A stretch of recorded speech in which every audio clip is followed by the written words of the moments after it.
Hello കൂട്ടുകാരെ, ഇന്നത്തെ episode വിശേഷങ്ങളിലേക്ക് എല്ലാവർക്കും സ്വാഗതം. ഇന്നത്തെ എപ്പിസോഡ് തുടങ്ങുന്ന സമയത്ത് നമ്മുടെ ഗ്രേസിയമ്മ രേവതിക്കുട്ടിക്ക് ഒരുപാട് ഡ്രസ്സും ഒരുപാട് സ്പ്രേയും കൺമഷിയും ഒക്കെ വാങ്ങിക്കൊടുക്കുന്നുണ്ട്. അതൊക്കെ കാണുമ്പോൾ രേവതിക്കുട്ടിക്ക് വല്ലാത്ത സന്തോഷമാണ്. രേവതിക്കുട്ടി കണ്ണിലൊക്കെ വെള്ളം നിറച്ചിട്ട് ഗ്രേസിയമ്മോട് പറയേണ്ടത് ഇതുപോലെയുള്ള പുതിയ ഡ്രസ്സും പുതിയതൊന്നും ആരും എനിക്ക് വാങ്ങി തന്നിട്ടില്ല.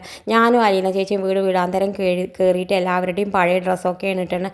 ഇതുവരെ ഞാൻ എൻ്റെ പുതിയ ഡ്രസ്സ് എൻ്റെ ജീവിതത്തിൽ ഇട്ടിട്ടില്ല എന്നൊക്കെ പറയുന്നുണ്ട്. അതൊക്കെ വീടെന്ന് ഗ്രേസിയമ്മ പറയുന്നുണ്ട്. നീ ഇപ്പോൾ ഇതൊന്നും ഇട്ടിട്ട് വായോ എന്ന് പറയണ്ട. എന്തായാലും അവൾ ഇട്ടിട്ട് വന്ന് ഡ്രസ്സ് കാണിക്കുമ്പോൾ അവൾക്ക് ഇത് നന്നായി ചേരുന്നുണ്ട് പറഞ്ഞിട്ട് ഗ്രേസിയമ്മയ്ക്ക് മാമച്ചന് വലിയ സന്തോഷമുണ്ട്. അവൾ മേലേക്ക് കയറി പോണ സമയത്ത് മാമച്ചൻ പറയണം നിൽക്കുക എന്ന് പറയുന്നുണ്ട്. അപ്പോൾ പിന്നെ അവൾ എന്താണെന്ന് പേടിച്ച് വരുന്നുണ്ട്. അവൻ തമാശയ്ക്ക് പറയണം വായ ഒരു ഫോട്ടോ എടുക്കട്ടെ എന്ന് പറഞ്ഞ് ഫോട്ടോ ഒക്കെ എടുക്കുന്നുണ്ട്. അപ്പോൾ രേവതി കുട്ടിക്ക് വല്ലാത്ത സന്തോഷമാണ്. പിന്നെ കാണിക്കുന്നത് നമ്മുടെ മനു അലീനയുടെ അടുത്തേക്ക് വരുന്നുണ്ട്. അലീന വാതിലൊക്കെ തുറക്കുന്നുണ്ട്. അപ്പോൾ എന്നോട് പറയുന്നുണ്ട്, അലീനോട് പറയുന്നുണ്ട്, എന്നെ നീ പ്രതീക്ഷിച്ചില്ല അല്ലേ? ഇല്ല പ്രതീക്ഷിച്ചില്ല എന്നൊക്കെ പറഞ്ഞിട്ട് വാതിൽ തുറക്കുന്നുണ്ട്. അതാണ് അങ്ങനെയാണ് ഞാൻ മനസ്സിലെ ഒരു സംഭവമാണ്. ഞാൻ അവിടെ എത്തിയപ്പോൾ എനിക്ക് അവിടെ എന്നോട് എൻ്റെ മനസ്സ് പറഞ്ഞു അവിടെ ഒരു പെൺകുട്ടി അവിടെ ഉണ്ട്, അലീന, അവൾക്ക് സുഖമാണെന്ന് അന്വേഷിക്കണം എന്ന് പറഞ്ഞു, അതുകൊണ്ടാണ് ഞാൻ വരുന്നതെന്നൊക്കെ പറയുന്നുണ്ട്. എൻ്റെ മനസ്സിലും അങ്ങനെ പറഞ്ഞു എന്ന് പറഞ്ഞാൽ അലീന സന്തോഷത്തോട് പാലോട് തുറന്നു കൊടുക്കുന്നുണ്ട്. അപ്പോൾ എങ്ങനെയുണ്ട് ഇവിടെ നിന്നെ പോരടിക്കുന്നുണ്ടോ എന്നൊക്കെ ചോദിക്കുന്നുണ്ട്. അവർക്ക് അറിയാഞ്ഞിട്ടല്ലേ, ആർക്ക് എന്താ നീ പറയണമെന്ന് ചോദിക്കുന്നുണ്ട്.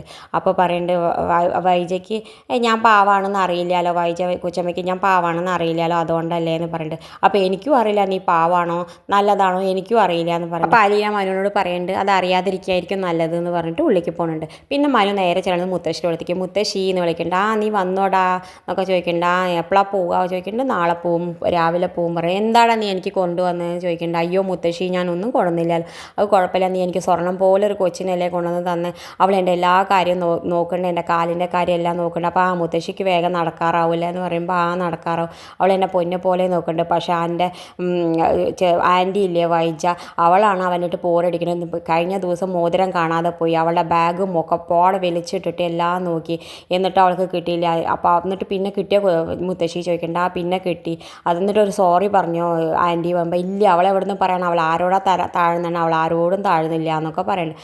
ആ സമയത്താണ് മനു അലീനെ എന്ന് വിളിക്കുന്നുണ്ട്. അപ്പോൾ അലീന വരുന്നുണ്ട്. അപ്പോൾ മുത്തശ്ശി മനുവിനോട് പറയുന്നുണ്ട് അവളുടെ കയ്യിലൊരു ഫോണുണ്ട്, അതെന്താണെന്ന് അറിയില്ല, വർക്ക് ആവണില്ല എന്നൊക്കെ പറയുന്നുണ്ട്. അപ്പോൾ മനു ചോദിക്കുന്നുണ്ട് കാണിക്കാൻ നോക്കട്ടെ പറയുന്നുണ്ട്. അപ്പോൾ ഇതിൻ്റെ കാലാവധി കഴിഞ്ഞ് ഒന്ന് റീചാർജ് ചെയ്യണം എന്ന് പറയുന്നുണ്ട്.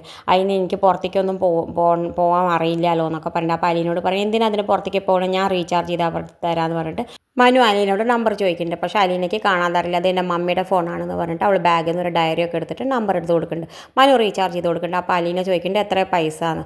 അനക്ക് കട ഇഷ്ടമല്ലല്ലോ, എനിക്ക് പൈസയ്ക്ക് പകരം എനിക്കൊരു നല്ല ചായ ആവട്ടെ പറഞ്ഞിട്ട് എന്തായാലും പോയി അലീന ഒരു ചായ എടുക്കുന്നുണ്ട്. ചായ എടുത്തപ്പോൾ സമോസയൊക്കെ കൊടുക്കുന്നുണ്ട്. അലീനോട് മനു ചോദിക്കുന്നുണ്ട് എന്താ അവിടെ ബ്രേക്ക്ഫാസ്റ്റ്, അവിടെ പുട്ടും പഴം പറയുമ്പോൾ അവിടെ ദിവസേന പുട്ടും പഴമായിരിക്കും. കാരണം അവിടെ ഒരു ഇതൊക്കെ ഒരു ഇതുണ്ട്, ഒരു പാടമുണ്ട്. ആ പാടത്ത് എന്നും കൊല പഴുക്കും. ആ കൊല കഴിയോളം പുട്ടായിരിക്കും. പുട്ട് കഴിഞ്ഞാൽ പിന്നെയും വേറൊരു കൊല പഴുക്കും. അത് കഴിയോളം ആ പഴം കഴിക്കാവോളം പുട്ടായിരിക്കും. അങ്ങനെ എന്നും പുട്ടായിരിക്കും. അപ്പോൾ അലീനയ്ക്ക് ഇത് കേൾക്കുമ്പോൾ വല്ലാത്ത ചിരിയാവും. എന്തായാലും റെക്കോർഡിലൊക്കെ വരുമ്പോൾ ഞങ്ങളുടെ വീട്ടിലാണ് ഏറ്റവും കൂടുതൽ ബ്രേക്ക്ഫാസ്റ്റിന് പുട്ടുണ്ടാക്കണമെന്നൊക്കെ പറയുന്നുണ്ട്. അപ്പോൾ മനു ഇങ്ങനെ ഓരോന്ന് പറയുന്ന സമയത്ത് അലീനയ്ക്ക് വല്ലാത്ത ചിരി വരുന്നുണ്ട്. അലീന ചിരിച്ചിട്ട് പറയുന്നുണ്ട് മതി മനു ഏട്ടാ, ഇനി ഒന്ന് നിർത്തി, എനിക്ക് വയറ് വേനിക്കുന്നുണ്ട് ചിരിച്ചിട്ട് പറയുന്നത്. എന്തായാലും മനു പറയുന്നുണ്ട് അപ്പോൾ നീക്കുന്നുണ്ട്. അപ്പോൾ മനുവിനോട് ചോദിക്കുന്നുണ്ട് സമോസ കഴിക്കില്ല, ഇനിയൊരു ദിവസം ആവട്ടെ എന്ന് പറയുന്നുണ്ട്. അപ്പോൾ മനു പറയുന്നുണ്ട് ഇനി എന്തെങ്കിലും ആവശ്യം ഉണ്ടെങ്കിൽ എന്നെ വിളിക്കിട്ടോ, വിളിക്കാൻ നീ ഒരിക്കലും മടിക്കേണ്ട, എന്ത് ആവശ്യം ഉണ്ടെങ്കിലും എന്നെ വിളിക്കുക എന്നൊക്കെ പറയുന്നുണ്ട്. ഞാൻ പെട്ടെന്ന് തന്നെ എറണാകുളത്തേക്കോട്ട് വരും, എനിക്ക് ബാംഗ്ലൂർ മതിയായി, ഞാൻ എറണാകുളത്തേക്ക് വരും, ഇൻഫോടെക്കിലേക്ക് വരും, എനിക്ക് ശമ്പളം കുറച്ച് കുറവായിരിക്കും എന്നാലും കുഴപ്പമില്ല, ഞാൻ ഇങ്ങോട്ട് എറണാകുളത്തേക്ക് പോരുകയാണെന്ന് പറയുന്നുണ്ട് അലീനോട്. അപ്പോൾ ഞാൻ വരണോ വരണ്ടേ പറയും. ഞാൻ എന്ത് പറയാനാ, ഞാൻ ഈ വീട്ടിലെ പണിക്കാരത്തിയല്ലേ എന്ന് പറയുന്നുണ്ട്. അപ്പോൾ അനുവിന് വിഷമമുണ്ട്.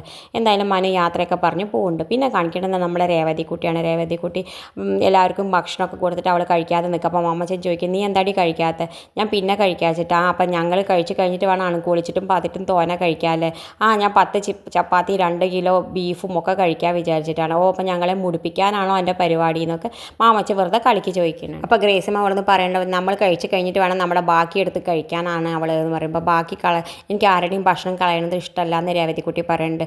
ഞങ്ങൾ ഒരുപാട് ഭക്ഷണത്തിനൊക്കെ കഷ്ടപ്പെട്ടവരാണ് ഞങ്ങൾ ഇനി ഭക്ഷണമൊന്നും വേസ്റ്റ് ആക്കില്ല, നീ ഇവിടെ ഇരിക്കും ഞങ്ങളൊപ്പം കഴിക്കുക പറയുന്നത്. അവൾ വേഗം ഭക്ഷണമൊക്കെ വാങ്ങി എടുത്തിട്ട് അടുക്കളയിലേക്ക് അടുക്കളയിലേക്ക് പോകുന്നുണ്ട്. അപ്പോൾ ഗ്രേസിയമ്മ ചോദിക്കുന്നുണ്ട്, നീ എവിടേക്കാടി അടുക്കളയിലേക്ക് പോകുന്നത്? ഞാൻ സ്ലാബിൻ്റെ അവിടെ പോയി നിന്ന് കഴിച്ചോളാം. പിന്നെ ഈ ടേബിളൊക്കെ എന്തിനാ ഇവിടെ ഇവിടെ വന്നിരിക്കുക, എന്നാൽ ഞാൻ നേരെയാക്കാൻ പറ്റുമെന്നോ ഞാനൊന്ന് നോക്കട്ടെ എന്ന് പറഞ്ഞിട്ട് അവിടെ ഇരുത്തിയിട്ട് ഭക്ഷണമൊക്കെ അടുത്തിരുത്തിയിട്ട് കൊടുക്കുന്നുണ്ട്.